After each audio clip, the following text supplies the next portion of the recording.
Hey everyone! So, today is my last video for the week, and yes, I am making all of these videos on the same day, so don't be too freaked out by me wearing the same clothes. But I really wanted to hit some of these points in week one, and I didn't want to forget what I wanted to say. Today we're going to talk about literacy specifically. Literacy has two parts to it. It has reading and writing, and reading also has a few components to it. I don't want to get into all of the jargon that they like to throw into literacy. What I'm really going to talk about is literacy refers to your ability or your child's ability to read and write coherently, meaning they make sense. Alright? In order to survive in the world, it is shown that your child must read and write effectively at an 8th grade level. Specifically reading. Writing, you kind of is a different thing. We'll get into that later. But if you can't read and understand at an 8th grade level, you can't read and understand the news. You can't read and understand a memo your boss sends out, okay? Or an email that you get from a client. That's the level you have to master in order to function in the world. If you, as a parent, are struggling with this idea of homeschooling, and you get nothing else done in any given day, week, or month, what you need to do is make your child read. It's shown in several studies that even just 15 minutes a day, 15 minutes, quarter of an hour of a day of reading will improve a child's vocabulary exponentially, meaning they will gain hundreds of words in a given academic year, just by 15 minutes a day. I know this is so important in my classroom that every day I possibly can, we work in at least 10 minutes of reading, sometimes 15, because it is super important to me that my students read at a level that works, at a level that will let them survive in the world. Because if you can't survive in the world, if you can't even read the newspaper and know what's being said, how in the world are you going to have a job that pays you enough to survive? So, if nothing else happens, if you make your child read every day, your child will be better off than a student who is going to school and sent home every other week so the school can be sanitized, which is what we have been told is going to happen as of today. So, that being said, I want to talk about some of the things that you can do beyond just Johnny sit down and read. So, if you have a young child, reading to them works. If they can't read, have them come stand right beside you, point to the word and say, Ben can hop. You can show them videos where it goes, Ben can hop. That reading right there helps them to recognize words, and recognizing them will help them recognize sounds, okay? If your child is not reading yet, that's the best thing you can do to just kind of start it off, is show them how the words work. If you want writing curriculums and reading curriculums for teaching your child to read, that's a whole different conversation. I don't want to get into it right now. We're going to, I promise. We're going to get into how I learned to read and some other things that have been done that have been proven to be successful, more so and less so, and all of that.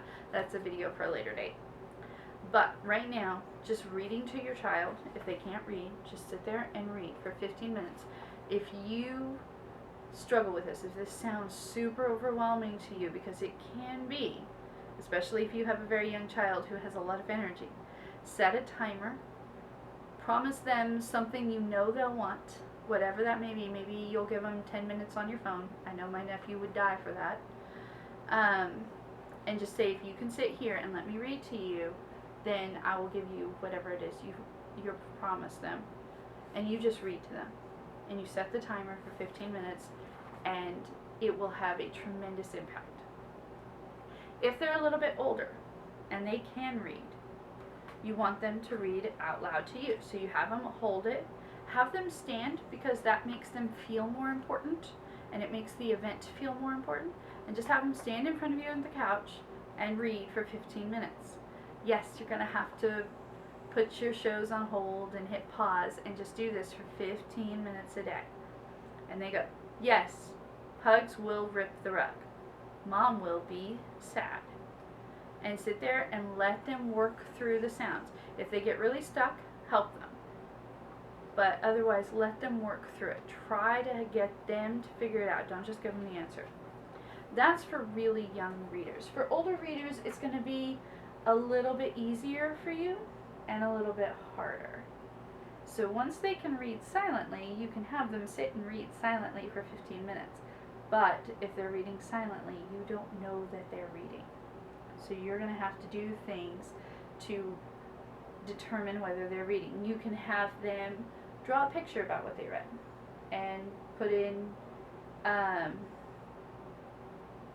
explanations. You can have them do one pager. If you look up one pagers, those are super common.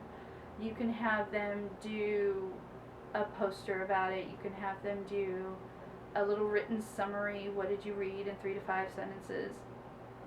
Whatever it is you want them to do. Or you could just pick up the book after they're done. They say, okay, I read it, and you say, all right, which pages did you read? And if they said, I read page 64 to 67, then you look and you skim through pages 64 to 67, and you find information and you ask them about it. And if they can't answer you, even if they were reading, if they can't answer you, they weren't focusing enough to gain from it. So you can have them do that.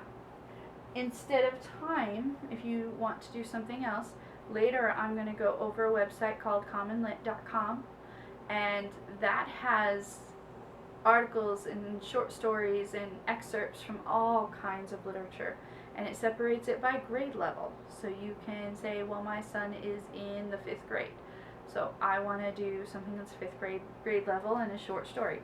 It'll give you not only the short story, it'll give you questions that they need to answer, both multiple choice and open-ended, so that you can just kind of go through and check, did they actually read it?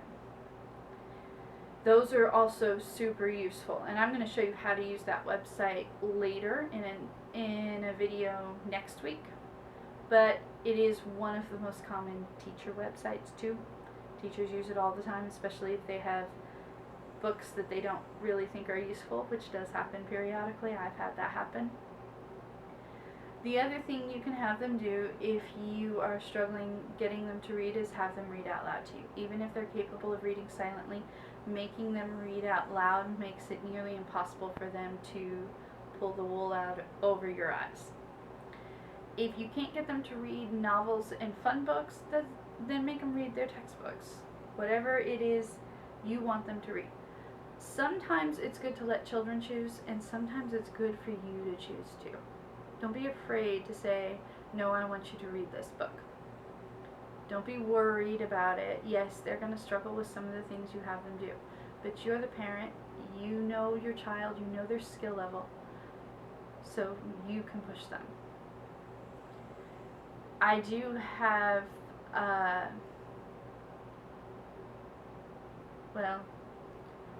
have several books in my classroom that I let children pick from for free reading, and then we have books that we read as a class, and I think that you will most benefit from going back and forth. Let them choose one book, and when they finish it, you choose a book, and when they finish it, then they get to choose a book.